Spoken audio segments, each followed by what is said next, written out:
ہمارے رہنما کو اے خدا شادماں رکھنا، ہمارے رہنما کو اے خدا شادماں رکھنا، سروں پہ ان کا سایہ اے خدائے آسماں رکھنا، ہمارے رہنما کو اے خدا شادماں رکھنا، سروں پہ ان کا سایہ اے خدائے آسماں رکھنا، ہماری عزت اور حرمت کا ان کو پاسباں رکھنا، اس گلستاں کو یا رب ہمیشہ جاویداں رکھنا۔ میں نہایت ہی ادب سے گزارش کر رہا ہوں حضرت اقدس جناب حضرت مولانا محمد اسماعیل صادق صاحب بلاسپوری سے، حضرت والا منبر نور پر جلوہ افروز ہو کر اپنی قیمتی نصیحتوں سے ہم سبھی کو محظوظ فرمائے۔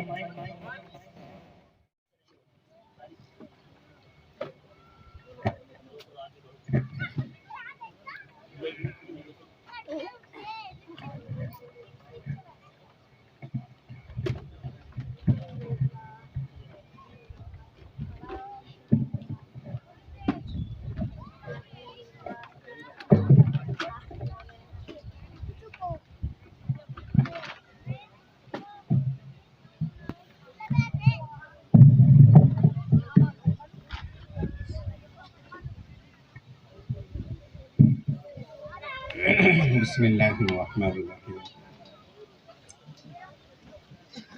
الحمدللہ رب العالمین، والصلاة والسلام علی سید الانبیاء والمرسلین وعلی آلہ واصحابہ اجمعین، اما بعد، فاعوذ باللہ من الشیطان الرجیم، بسم اللہ الرحمن الرحیم، ووصینا الانسان بوالدیہ احسانا، صدق اللہ العظیم۔ اسٹیج پر رونق افروز حضرات علماء کرام، معزز سامعین، پیارے دینی اور اسلامی بھائیوں، بچوں، اس وقت کا یہ نظام مسجد کے تعلق سے سالانہ اجلاس ہے، اور کوئی بھی نظام، کوئی بھی پروگرام ہوتے ہیں تو اس کا کوئی نہ کوئی مقصد اور کوئی نہ کوئی بنیادی وجہ ہوتی ہے۔ ہمارے عزیز گرامی مولانا نعیم سلمہ نے اس وقت کا جو یہ نظام رکھا ہے، ایک تو اس کا بنیادی مقصد یہ ہے کہ لوگوں کو علماء سے ربط اور تعلق پیدا ہو، اور علماء کی باتیں سنیں، ان کے اوپر عمل ہو، محلے کے اندر ایک اچھا ماحول، دینی ماحول پیدا ہو، نوجوانوں کے اندر، بوڑھوں اور بزرگوں کے اندر۔ اور اسی لیے یہ سب اخراجات اور یہ سارے انتظامات کیے گئے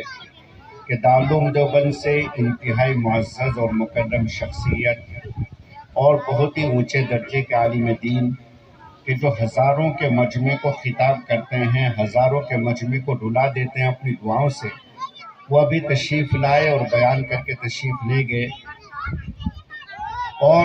ان حضرات کی نظریں اس پر نہیں ہوتی کہ سننے والا مجمع کتنا ہے۔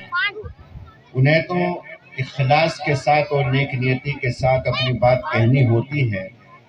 اور اگر ایک بندہ بھی عمل کر لے تو ان کی نجات کے لیے، وہ اپنی نجات کے لیے اس کو کافی سمجھتے ہیں۔ بہت اونچے درجے کے خطیب اور مقرر گزرے ہیں حضرت شاہ اسماعیل شہید رحمۃ اللہ علیہ۔ اللہ رب العزت نے بڑے کمالات سے، بہت زیادہ خوبیوں سے ان کو نوازا تھا۔ حضرت شاہ اسماعیل شہید رحمۃ اللہ علیہ کا بیان جامع مسجد میں ہوتا تھا، اور ان کا بیان سننے کے لیے دہلی کے اطراف سے اور دور دراز افتادہ بستیوں سے، علاقوں سے لوگ آیا کرتے تھے، اور جامع مسجد کھچا کھچ بھر جایا کرتی تھی صرف حضرت شاہ صاحب کا بیان سننے کے لیے۔ آپ اندازہ کیجئے کہ دلی کی جامع مسجد کتنی بڑی ہے، حضرت کا بیان شروع ہونے سے پہلے وہ مسجد بھر جایا کرتی تھی۔ حضرت نے بیان کیا، جمعے کی نماز ہو گئی۔ جمعے کی نماز کے بعد جس وقت حضرت اپنی سنت نوافل وغیرہ پڑھ کر کے سیڑھیوں سے نیچے اتر رہے تھے تو ایک بوڑھا بزرگ، جیسے ابھی ایک بوڑھے بزرگ ابھی پیسے دینے کے لیے آئے، اور بڑے اخلاص کے ساتھ انہوں نے شاعر صاحب کو 10 روپے دیے، 100 روپے دیے۔ 100 روپے کے بعد انہوں نے 10 روپے کا تعین کیا کہ 10 روپے آپ رکھ لیں، 90 روپے مجھے دے دیں۔ اس میں سے انہوں نے بہت قاعدے سے اور بڑے نظم کے ساتھ، آہستگی کے ساتھ وہ پیسے لیے، اور پہلے 50 کا لیا، پھر 10 کا لیا، پھر 10 کا لیا، پھر 10 کا لیا، اتفاقی طور سے وہ پیسے 80 بنے۔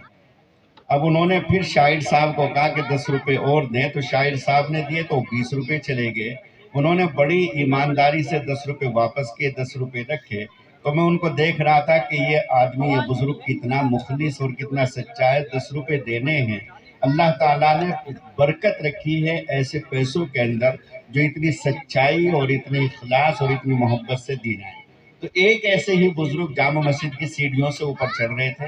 شاہ صاحب نیچے اتر رہے تھے۔ انہوں نے شاہ صاحب کو دیکھ کر کے پہچانا نہیں اور انہیں سے معلوم کر لیا کہ کیا شاہ صاحب کا بیان ہو گیا۔ حضرت شاہ صاحب نے فرمایا کہ ہاں ان کا تو بیان ہو گیا۔ تو اس نے ایک ٹھنڈی آہ بھری اور ٹھنڈی آہ بھر کر کے ایک لمبی آہ کھینچی اور کہنے لگا، میں تو اتنی دور سے پیدل چل کر کے صرف ان کا بیان سننے کے لیے آیا، اتنی دور سے پیدل چل کر کے صرف ان کا بیان سننے کے لیے۔ ایک ٹھنڈی آہ بھری اور وہ ایسا اثر ہوا شاہ صاحب کے دل کے اوپر کہ انہوں نے ان بزرگ کو، اس بوڑھے آدمی کو وہیں جامع مسجد کی سیڑھیوں پر بٹھا لیا، اور جو بیان انہوں نے ہزاروں کے مجمع میں کیا تھا، کئی ہزار کا مجمع جامع مسجد میں جمعے کے روز رہتا ہے، ہزاروں کے مجمع میں جو بیان کیا تھا وہ پورا کا پورا بیان جوں کا تو الف سے لے کر کے یا تک سارے جملے، سارے واقعات، ساری وہ باتیں جو کئی ہزار کے مجمع میں وہ سنا چکے تھے، اس اکیلے بزرگ اور بوڑھے کے سامنے پورا بیان دہرایا اور فرمایا کہ بہت ممکن ہے کہ ہزاروں کے مجمع میں اتنا مخلص اور سچا آدمی نہ ہو جتنا مخلص یہ آیا ہے، اور کہیں ایسا نہ ہو کہ اگر میں نے اس کے سامنے بیان نہ کیا تو اللہ تعالیٰ کے یہاں ایک پوچھ ہو جائے کہ اسماعیل جس وقت ہزاروں کا مجمع ہوتا تھا تو تیرا جوش خطابت پورا نرالا اور انداز بڑا عمدہ ہوتا تھا، اگر میرا ایک بندہ تیرا بیان سننے کے لیے پیدل چل کر کے دور افتادہ بستی سے آیا اور اس نے بیان سننے کی خواہش کی تو نے اس کو منع کر دیا، اگر اللہ کے ہاں یہی پوچھ ہوگی تو میرے پاس اس کا کوئی جواب نہیں ہوگا۔ تو ہزاروں کے مجمع میں جو بیان کرنے والے تھے شاہ صاحب، اس اکیلے بوڑھے کے سامنے پورا کا پورا بیان کیا۔ تو میرے بھائیوں،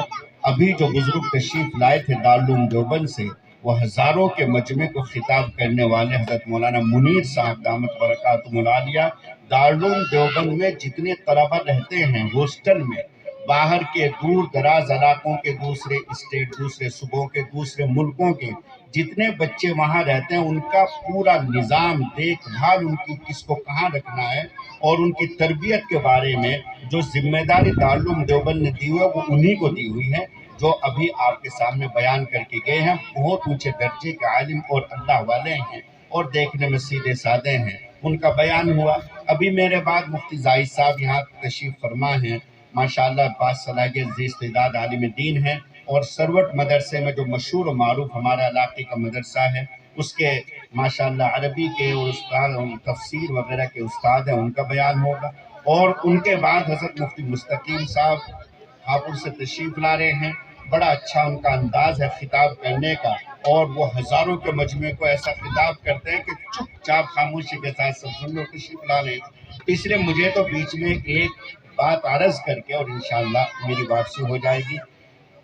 اس مجمع میں جو نوجوان بیٹھے ہوئے، خاص طور سے ان کو خطاب ہے کہ کتنے نوجوان ایسے ہیں کہ جن کے گھروں میں بوڑھے ہیں، کسی کے دادا ہیں، کسی کے دادی ہیں، کسی کے ابا ہیں تو کسی کے والدہ ہیں۔ نوجوانوں کو خاص طور سے کہ جن کی وہ والدہ ہیں، جن کی وہ امی اور جن کے والد ہیں، اس کا خیال رکھیں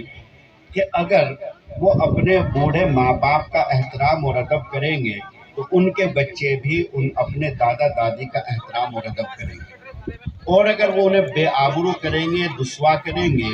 اور ان کو سخت انداز میں جواب دیں گے تو یاد رکھو دوستو، تمہارے بچے ان کا احترام تو کریں گے ہی نہیں، لیکن اگر کل تمہارے اوپر بڑھاپا آیا تو اس صورت میں تمہارا بھی احترام نہیں کریں گے۔ ایسے بے شمار واقعات تاریخ میں ہیں کہ جنہوں نے اپنے والدین کا احترام کیا، کل بڑھاپے میں اللہ رب العزت نے ان کا احترام کروایا، اور جن لوگوں نے اپنے گھر کے لوگوں کو بے آبرو کیا، بوڑھوں کو بے آبرو کیا، تو ان کے ساتھ بھی یہی برتاؤ ہوا۔ ایک بہت بڑے بزرگ گزرے ہیں، بڑے محدث تھے، حضرت شیخ محدث حیوہ رحمت اللہ علیہ، بہت اونچے درجے کے محدث بھی تھے، بہت اونچے درجے کے بزرگ بھی تھے، حضرت حیوہ رحمۃ اللہ علیہ نوجوانی کا عالم ہے اور حدیث کا سبق پڑھاتے ہیں، اور حدیث پڑھنے کے لیے ان کے سامنے سینکڑوں اور ہزاروں طلبہ موجود رہتے تھے۔ وہ بیٹھتے ہیں اور ہزاروں کا مجمع ان کے سامنے حدیث پڑھنے کے لیے موجود ہے۔ ایسے موقع پر ان کی ایک بوڑھی ماں ہے، حضرت حیوہ رحمۃ اللہ علیہ۔ وہ بوڑھی ماں کبھی کبھی ان کے پاس آتی ہے اور ایسے انداز سے پیش آتی ہے کہ ان کے جو شاگرد اور ان کے جو تلامذہ ہیں وہ بھی عجیب نگاہوں سے دیکھتے ہیں۔ ان کی والدہ نے مرغی کے بچے پالے ہوئے تھے، مرغیاں پالی ہوئی تھی، اور مرغیوں کو دانہ ڈالنا اور پانی ڈالنے کی ذمہ داری حضرت حیوہ کی تھی۔ حضرت حیوہ ہی ان کو پانی اور دانہ وغیرہ ڈالتے تھے۔ جب صبح سبق پڑھانے کے لیے آتے تو دانہ ڈال کر کے آتے، دوپہر میں جاتے تو دانہ ڈالتے پانی رکھتے، شام میں جاتے پھر دانہ ڈالتے پانی رکھتے۔ اتفاق کے طور سے ان کی والدہ کی عمر 100 برس تھی اور وہ بھول جایا کرتی تھی کہ مرغیوں کو دانہ اور پانی ڈالا گیا کہ نہیں۔ اب وہ بھول کی وجہ سے آتی تھی، ہاتھ میں ایک ڈنڈا ہوتا تھا، سامنے شاگردوں کی جماعت بیٹھی ہوئی ہے، وہ پیچھے سے آ رہی ہے اور وہ کہہ رہی ہے اینا ابن حیوہ، اینا ابن حیوہ، میرا بیٹا حیوہ کہاں ہے، میرا بیٹا حیوہ کہاں ہے۔ حضرت حیوہ اپنے شاگردوں کو کہتے ہیں کہ راستہ دے دو، چنانچہ راستہ دیا جاتا ہے، وہ راستہ بند کر کے وہاں آتی ہے تمام شاگردوں کے سامنے۔ محدث ہیں اپنے زمانے کے بڑے، حدیث کی کتاب سامنے موجود ہے، حدیث کا سبق پڑھا رہے ہیں، وہ ایسے لاٹھی لیتی ہے، ڈنڈا لیتی ہے اور ڈنڈا لے کر کے اپنے بیٹے کو مار دیتی اور کہتی ہے کہ یہاں پڑھانے کے لیے چلا آیا، مرغیوں کا دانہ کون ڈالے گا، مرغیوں کا دانہ کون ڈالے گا، یہ کہتی ہے اور ڈنڈا مار دیتی ہے۔ وہ بڑی شرافت کے ساتھ اور بڑی صالحیت کے ساتھ اپنی ماں کے پیچھے پیچھے چل دیتے ہیں۔ ایک مرتبہ اللہ کے بندے کی زبان سے یہ نہیں نکلتا کہ اماں ابھی تو میں دانہ ڈال کر کے آیا ہوں، آپ کو بھول لگ جاتی ہے، آپ کو یاد نہیں رہتا۔ کبھی زبان سے ذرہ برابر ان کے کوئی کلمہ نہیں نکلتا، خاموشی کے ساتھ ان کے پیچھے پیچھے چل دیتے ہیں، کہیں ایسا نہ ہو کہ میں نے یہ جملہ کہہ دیا کہ ماں تجھے بھول لگ جاتی ہے، تجھے یاد نہیں رہتا، اور ماں کے دل کے اوپر احساس نہ ہو جائے اور اس احساس میں کوئی زبان سے ان کی بات نہ نکل جائے، تو اس وجہ سے خاموشی کے ساتھ پیچھے پیچھے جاتے ہیں، دانہ ڈال کر پانی رکھ کر کے پھر واپس آتے ہیں، پھر کچھ دیر گزرتی ہے، پھر آ کر کے وہی منظر ہوتا ہے کہ آ کر کے پھر ڈنڈا مارتی ہے والدہ اور پھر خاموشی کے ساتھ چلے جاتے ہیں۔ ایک روز کا واقعہ ہے کہ جب ماں نے سر کے اوپر ڈنڈا مارا تو وہ ڈنڈا ذرا تیز لگا اور وہ ڈنڈا اتنے زور سے لگا کہ جس سے کہ سر کے اندر ایک زخم ہوا اور سر سے خون بہنے لگا۔ ماں کا ڈنڈا تھا، برداشت کیا سعادت مند بیٹے نے، خاموشی کے ساتھ بیٹا چلا گیا، دانہ ڈال کر کے پانی رکھ کر کے واپس آیا تو سر کے اوپر پٹی باندھی ہوئی تھی اور سر سے خون بہہ رہا تھا۔ اب جب پڑھانا شروع کیا تو رونے لگے۔ روزانہ برداشت کر لیا کرتے تھے لیکن آج برداشت نہ ہوا، آج زخم گہرا ہوا تو اس لیے رونے لگے، تکلیف ہونے لگی پڑھاتے ہوئے، آواز نکل رہی ہے تو تکلیف ہو رہی ہے، سر کے اندر حرکت ہو رہی ہے تو تکلیف، رونے لگے۔ ایک شاگرد کہنے لگا کہ حضرت آپ روزانہ ڈنڈے کھاتے ہیں ماں کے، آپ یا تو اس کو بتا دیں کہ ماں تجھے بھول لگ جاتی ہے، تجھے یاد نہیں رہتا، اور اگر آپ یہ نہیں بتا سکتے تو کم از کم یہ کر لیں کہ روزانہ آپ باہر کی کنڈی لگا کر کے تالا لگا دیا کریں، اور جب تک آپ واپس جائیں گے ماں یہ بھول جائے گی کہ باہر تالا لگا ہوا تھا یا نہیں۔ ماں کو یاد نہیں رہتا تو ماں کو یاد نہیں رہے گا کہ باہر تالا لگا ہوا تھا، تالا کھلا ہوا تھا۔ وہ تھوڑی دیر کے بعد دروازہ پیٹے گی، دیکھے گی باہر سے کنڈی بن جائے، پھر واپس چلی جائے گی، پھر دروازہ پیٹے گی، واپس چلی جائے گی، اس کو یاد بھی نہیں رہے گا کہ باہر سے تالا لگا ہوا تھا اور میں نے دروازہ پیٹا تھا۔ تو اس لیے آپ کو میں تجویز پیش کرتا ہوں کہ آپ باہر سے تالا لگا دیا کریں اور آ جایا کریں پڑھانے کے لیے، اس کے بعد واپس تشریف لے جائیں۔ تو کہنے لگے کہ بیٹے تیری رائے تو اچھی ہے، لیکن بات دراصل یہ ہے کہ اگر میں نے اپنی ماں کے دروازے پر تالا لگا دیا تو میرے خوابوں کے اوپر تالا لگ جائے گا۔ تو شاگرد کہنے لگا کہ حضرت میں کچھ سمجھا نہیں، آپ کے اس جملے کا مطلب کیا ہے؟ تو حضرت نے فرمایا، حضرت شیخ حیوہ نے، کہ بات یہ ہے کہ جب میری ماں میرے سر کے اوپر ڈنڈا مارتی ہے تو رات میں جب مجھے تکلیف کے ساتھ میں سوتا ہوں تو رات میں رسول کریم صلی اللہ علیہ وسلم خواب میں تشریف لاتے ہیں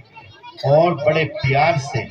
اور بڑی شفقت اور محبت سے میرے سر کے اوپر ہاتھ رکھ کر کے پوچھتے ہیں کہ حیوہ، آج تیری ماں نے تیرے ڈنڈا کہاں مارا؟ کبھی یہاں ہاتھ رکھتے ہیں، پوچھتے ہیں کہ حیوہ، آج تیری ماں نے تیرے ڈنڈا کہاں مارا؟ میں کہتا ہوں یا رسول اللہ یہاں ڈنڈا مارا۔ اللہ کے رسول یہاں ہاتھ رکھ دیتے ہیں۔ پھر پوچھتے ہیں کہ اور کہاں مارا؟ میں کہتا ہوں یا رسول اللہ یہاں بھی مارا۔ تو اللہ کے رسول اپنا ہاتھ یہاں رکھ دیتے ہیں۔ خدا کی قسم جہاں جہاں میرے پیارے نبی ہاتھ رکھتے ہیں وہاں سے میری تکلیف، میرا درد دور ہو جاتا ہے، اور صبح جب میں اٹھتا ہوں تو میرا زخم ٹھیک ہو جاتا ہے۔ اگر میں نے اپنی ماں کو روکنے کے لیے اور ماں کے ڈنڈے کھانے کی وجہ سے ماں کے دروازے پر تالا لگا دیا تو میرے خوابوں کے اوپر تالا لگ جائے گا۔ رسول پاک صلی اللہ علیہ وسلم جو خواب میں تشریف لا کر کے تسلی دے رہے ہیں، اطمینان دلا رہے ہیں، وہ ماں کے ڈنڈوں کی برکت ہے۔ ماں کے ڈنڈے جس روز ختم ہو جائیں گے رسول اللہ صلی اللہ علیہ وسلم کے خواب میں آنے بند ہو جائیں گے۔ تو میرے دوستو، بوڑھے ماں باپ اگر تمہیں ڈانٹیں، بلا وجہ ڈانٹیں، بلا وجہ سخت کریں، اس کو برداشت کریں۔ دنیا میں بھی اللہ تعالیٰ ان برکتوں سے نوازیں گے کہ جو ماں باپ کی سختیوں کو جھیل لیتا ہے تو اللہ تعالیٰ اس کے رزق میں اور اس کی کمائی میں برکتوں کے فیصلے کرتے ہیں۔ اور جو لوگ ماں باپ کو تنگ کرتے ہیں، دیکھ لینا ایسے لوگوں کا منظر اور ایسے لوگوں کے حالات کہ جن لوگوں نے ماں باپ کو تنگ کیا، ماں باپ کو پریشان کیا، تو آخرت میں جو ان کو سزا ملے گی وہ تو ملے گی ہی، لیکن دنیا میں ان کی روزی میں، ان کی کمائی میں تنگی کرتی جاتی ہے۔ بس یہی ایک پیغام اور یہی ایک چیز آپ سے عرض کرنی ہے کہ جن گھروں میں بوڑھے ماں باپ ہیں ان کی قدر کی جائے۔ یقینی طور سے اللہ رب العزت تمہاری کمائی میں اور تمہارے ہر کام میں برکتوں کے فیصلے فرمائیں گے۔ بیٹا تو چلا جاتا ہے کمائی کے لیے، وہ ماں جو بوڑھی ہے جب بھی کروٹ لیتی ہے تو دعا کرتی ہے، پروردگار میرے بیٹے کی روزی میں برکت دینا، اے اللہ میرے بیٹے کی عمر میں برکت دینا۔ وہ وہاں دعا کرتی ہے اور اس کے اثرات اس بچے کی کمائی کے اوپر ہوتے ہیں۔ اللہ تعالی ہم سبھی کو اپنے والدین کی اور اپنے گھر کے بوڑھوں کی، ضعیفوں کی، کمزوروں کی پوری قدردانی کی توفیق عطا فرمائے۔ وآخر دعوانا ان الحمدللہ۔